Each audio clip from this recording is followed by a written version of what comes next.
Umuuga at butas-butas na tulay sa isang barangay sa Calasiao, Pangasinan, peligroso umano sa mga residente at motorista. Nakaalerto, Claire Lacanilaw.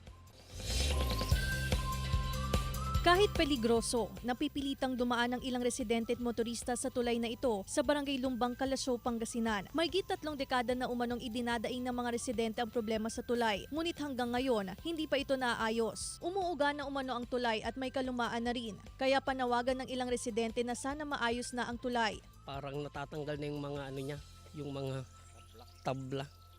Kailangan na po talagang gawin para maging safe yung mga tao na dumadaan. Gumagalaw po yung tulay namin. Natatakot kami na baka masira sa gitna.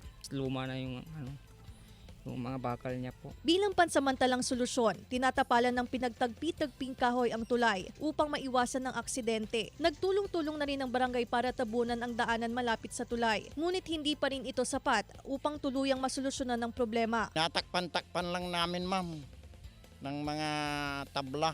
Humihingi-hingi kami para matakpan lang yung butas. Patuloy ang pakikipag-ugnayan ng barangay sa lokal na pamahalaan para sa pagsasaayos ng tulay. Sana mabigyan nila ng pansin sa mga konstituen namin, nahihirapan na sila dahil butas-butas na. Umuuga pa, ma'am. Hindi na rin advisable, lalo na't gabi. Talagang minsan yung gulong ng tricycle papasok, naipit pa dun sa kahoy.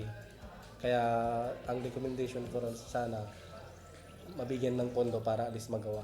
Claire Lacanilaw para sa Mornings with Jimmy Regional TV.